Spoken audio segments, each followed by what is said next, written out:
Let's watch Fox News liberal Jessica Tarlov on The Five having to defend Kamala Harris, her record, and her campaign from her MAGA co-hosts and their propaganda, and we'll, as always, just jump in with the additional context. She has an agenda to lift up all Americans, the opportunity economy. I can go through all of it, but we're not going to do as well with men as we should have. But there is a flip side to this coin, and the other side of that is that women don't like Donald Trump, and guess what? Women vote in bigger numbers than men do. There's this video circulating on social media of a conservative commentator interviewing 3 or 4 girls on a college campus about why they're voting for Kamala. And they're talking about reproductive health care. They're talking about having a right to have an abortion, if they want an abortion, if they end up needing an abortion, and he's mocking them. And you see in the comments, people mocking them. Mock at your own risk. Exactly, and a lot of Kamala's issues with men, not all, of course, but a decent portion can just be chalked up to misogyny. There's a lot of men in this country who won't vote for her strictly because she's a woman.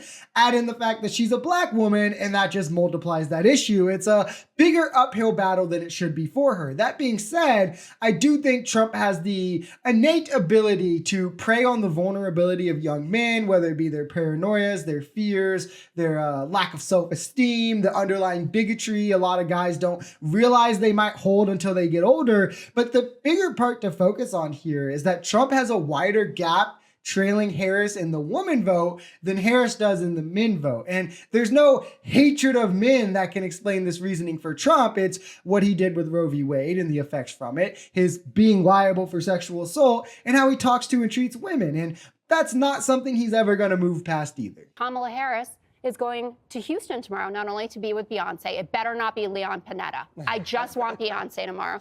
But she's going to talk about the abortion issue and what that looks like for people like Kate Cox. There's a story today out in Rolling Stone about a woman who found out at 5 months, she lives in Florida, that her child, the fetus had Potter syndrome and would not survive.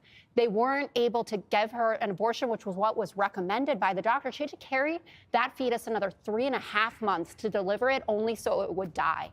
You think that's okay? Great. This is really good for a segment on men, Jessica. Yes. This is the reason. She has a husband, by the way, who's devastated too. Exactly. And the thought that men don't care about the abortion issue is just one that doesn't really hold true. Any man with empathy is going to care about the effect on his wife, on their mothers, if it's the younger vote, their children, if it's the older vote, where women are dying, they're being left to bleed out in parking lots. Women are being made infertile, all because of conditions imposed on them because of Trump's abortion bans directly removing their ability to get needed health care. The fact of this matter that MAGA doesn't want to touch is that simple abortion bans go a lot further than just women who don't want to be pregnant into these kinds of much needed procedures, healthcare, life-saving treatments, of which affect men not as equally, obviously, but enough for them to care when they're losing their partners, their daughters, their mothers, or anyone they may consider close to them. The New York Times Siena poll, people were waiting for it. It's an A+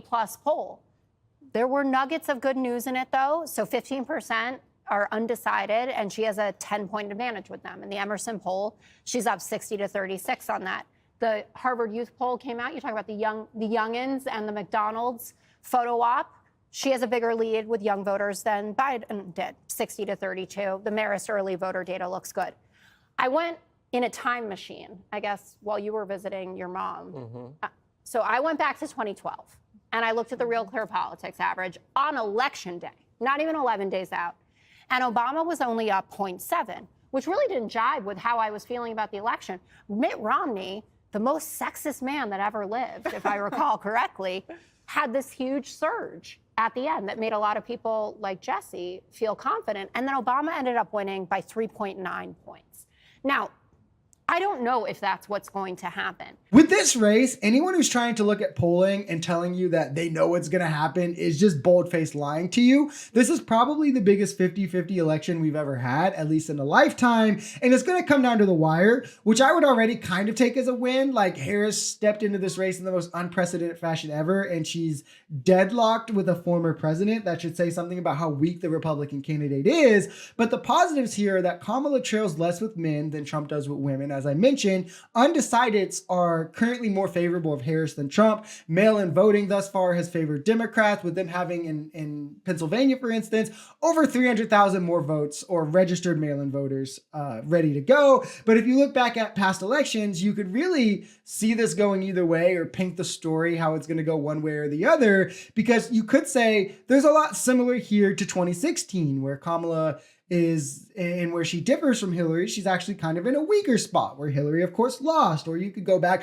to 2012, where Kamala differs from Obama. She's actually in a stronger spot, and Obama still won. So it's going to be a nail biter. So just make sure you're spreading the word, getting people out to vote. Bring your mom, bring your friend, bring everyone you can. Vote early if you can, on the day if you have to. And let's just hope that we can save America from Trump's unique brand of fascism once and for all.